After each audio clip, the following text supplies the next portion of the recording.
ಎಲ್ಲರಿಗೂ. ನಾನಿವತ್ತು ಇನ್ನೊಂದು ಹಿಸ್ಟಾರಿಕಲ್ ಪ್ಲೇಸ್ಗೆ ಬಂದಿದ್ದೀನಿ. ಅದು ಬಂದು ಬೇಲೂರು. ಬೇಲೂರಿನಲ್ಲಿ ಏನು ಫೇಮಸ್ ಅಂದರೆ ಚೆನ್ನಕೇಶವ ದೇವಸ್ಥಾನ ಇರೋದೇ ಒಂದು ಫೇಮಸ್ ಅಂತಲೇ ಹೇಳ್ಬೋದು. ಇದು 900 ವರ್ಷಗಳಷ್ಟು ಹಳೆಯದಾದ ದೇವಸ್ಥಾನ ಅಂತಲೇ ಹೇಳ್ಬೋದು.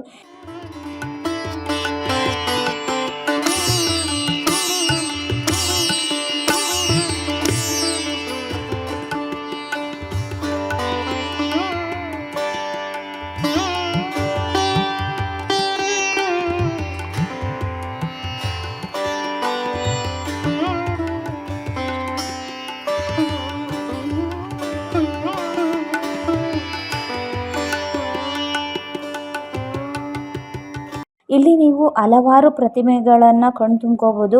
ಅಷ್ಟೇ ಕಲಾಕೃತಿಗಳು ಅಷ್ಟೇ ಚೆನ್ನಾಗಿದೆ ನೋಡೋದಕ್ಕೆ. ಈ ದೇವಸ್ಥಾನ ಕಟ್ಟೋಕ್ಕೆ ಬರೋಬ್ಬರಿ 103 ವರ್ಷ ಕಾಲ ತಗೊಂತು. ಈ ದೇವಸ್ಥಾನ 1117ರಲ್ಲಿ ಆಚಾರ್ಯ ರಾಮಾನುಜಾಚಾರ್ಯರಿಂದ ಪ್ರತಿಷ್ಠಾಪನೆ ಆಗುತ್ತೆ.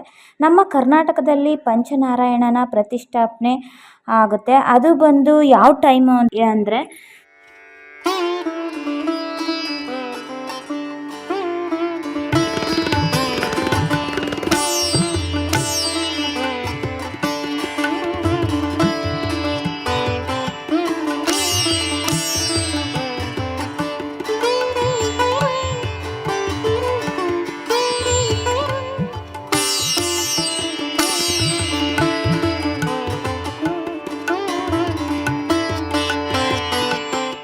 ಹನ್ನೆರಡನೇ ಶತಮಾನದಲ್ಲಿ ಹೊಯ್ಸಳರು ಮತ್ತು ಚೋಳರ ನಡುವೆ ಯುದ್ಧ ನಡೆಯುತ್ತೆ. ಆ ಯುದ್ಧದಲ್ಲಿ ಹೊಯ್ಸಳರು ಗೆಲುವು ಸಾಧಿಸ್ತಾರೆ. ಆ ಗೆಲುವಿನ ಸಂಕೇತವಾಗಿ ಪಂಚನಾರಾಯಣ ದೇವಸ್ಥಾನಗಳನ್ನು ಕಟ್ಟೋಕ್ಕೆ ಅವರು ನಿರ್ಧಾರ ಮಾಡ್ತಾರೆ. ಸೊ ಹಂಗಾಗಿ ಫಸ್ಟ್ನೇದು ಬಂದು ಬೇಲೂರಿನ ಚೆನ್ನಕೇಶವ ನಾರಾಯಣ ಅಂತಲೇ ಹೇಳ್ಬೋದು, ಇಲ್ಲಾಂದರೆ ವಿಜಯನಾರಾಯಣ ಅಂತಲೇ ಹೇಳ್ತಾರೆ.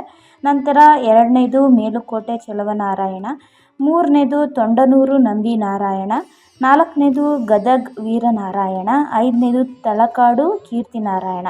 ಈ 5 ದೇವಸ್ಥಾನನ ಅವರು ಕಟ್ಟುತ್ತಾರೆ. ಇದು ಬಂದು ಒಂದೇ ತಲೆಮಾರಿನಲ್ಲಿ ಇದು ಆಗಲ್ಲ ದೇವಸ್ಥಾನ.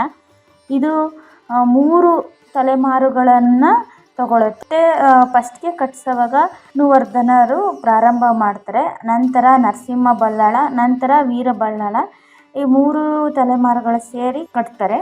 ಇಲ್ಲಿ ಇನ್ನೊಂದು ಕತೆ ನೀವು ಕೇಳಿರ್ಬೋದು, ಭಸ್ಮಾಸುರನ ವಧೆ ಸಂಹಾರ ನಿಮ್ಮೆಲ್ಲರಿಗೂ ಗೊತ್ತಿರ್ಬೋದು. ಶ್ರೀಮನ್ನಾರಾಯಣ ಮೋಹಿನಿಯ ಅವತಾರ ತಾಳಿ ಭಸ್ಮಾಸುರನನ್ನು ಸಂಹಾರ ಮಾಡಿದ ಜಾಗ ಅಂತಲೇ ಹೇಳ್ತಾರೆ. ಅದಕ್ಕೋಸ್ಕರ ಇಲ್ಲಿ ವೇಲಾಪುರಿ ಅಥವಾ ಭೂ ವೈಕುಂಠ ಕ್ಷೇತ್ರ ಅಂತಲೂ ಕರೀತಾರೆ ಇದನ್ನು. ಮೋಹಿನಿ ಅವತಾರ ತಾಳಿ ಬಂದು ಇಲ್ಲಿ ಸಂಹಾರ ಮಾಡಿದ್ದಕ್ಕೋಸ್ಕರ ಇಲ್ಲಿ ಪ್ರತಿನಿತ್ಯ ಸ್ತ್ರೀ ರೂಪದಲ್ಲಿ ಅಲಂಕಾರ, ಚೆನ್ನಕೇಶವನಿಗೆ ಇಲ್ಲಿ ಅಲಂಕಾರ ಮಾಡ್ತಾರೆ ದೇವ್ರಿಗೆ. ಈ ದೇವಸ್ಥಾನದಲ್ಲಿ ಒಟ್ಟು 48 ಕಂಬಗಳಿವೆ. ಇದು ಬಂದು ನರಸಿಂಹ ದೇವರ ಕಂಬ, ಇನ್ನೊಂದು ಮೋಹಿನಿ ಕಂಬ ಅಂತಲೇ ಹೇಳ್ಬೋದು. ಇದು 3D ಎಫೆಕ್ಟಲ್ಲಿ ನೀವು ನೋಡ್ಬೋದು. ಈ ಕಂಬನ ಅಷ್ಟು ಚೆನ್ನಾಗಿ ಕೆತ್ತನೆ ಮಾಡಿದ್ದಾರೆ.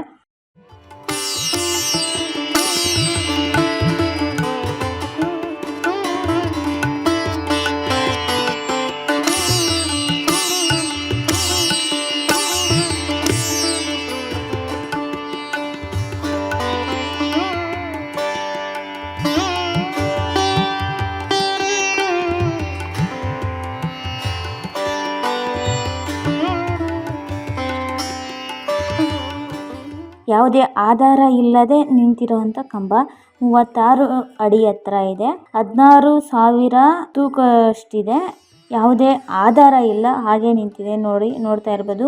3 ಕಡೆ ಟಚ್ ಆಗಿದೆ, ಒಂದು ಕಡೆ ಮಾತ್ರ ಗ್ಯಾಪ್ ಇದೆ. ಇದು ನಾವು ಇರುವಂಥ ಜಾಗ ಬಂದು 3,300 ಫೀಟ್ ಎತ್ತರ ಇದೆ. ಸೊ ಹಾಗಾಗಿ ಯಾವುದೇ ಭೂಕಂಪ ಆದರೂ ಇಲ್ಲಿ ಆಗೋಕ್ಕೆ ಚಾನ್ಸಸ್ ಇಲ್ಲ. ಇದು ಸೇಫ್ ಪ್ಲೇಸ್ ಅಂತಲೇ ಹೇಳ್ಬೋದು. ನೀವು ಒಮ್ಮೆ ವಿಸಿಟ್ ಕೊಡಿ. ಈ ವಿಡಿಯೋ ನೋಡೋದಕ್ಕಿಂತ ಮುಂಚೆ ನೀವಿನ್ನೂ ನಮ್ಮ ಚಾನಲ್ಗೆ ಸಬ್ಸ್ಕ್ರೈಬ್ ಆಗಿಲ್ಲ ಅಂದರೆ ಈ ಕೂಡಲೇ ಸಬ್ಸ್ಕ್ರೈಬ್ ಮಾಡ್ಕೊಳ್ಳಿ. ನಾವು ಹಾಕುವ ಎಲ್ಲ ವಿಡಿಯೋಗಳ ನೋಟಿಫಿಕೇಷನ್ ನಿಮಗೆ ಸಿಗುತ್ತೆ, ಎಲ್ಲರಿಗಿಂತ ಮುಂಚೆನೇ ನೋಡ್ಬೋದು. ಸೊ ಈ ವಿಡಿಯೋ ಇಷ್ಟ ಆಗಿದ್ದರೆ ಲೈಕ್ ಮಾಡಿ, ಶೇರ್ ಮಾಡಿ, ಕಮೆಂಟ್ ಮಾಡಿ. ಮತ್ತು ಹೊಸ ವಿಡಿಯೋ ಜೊತೆ ಬರ್ತೀನಿ. Thank you.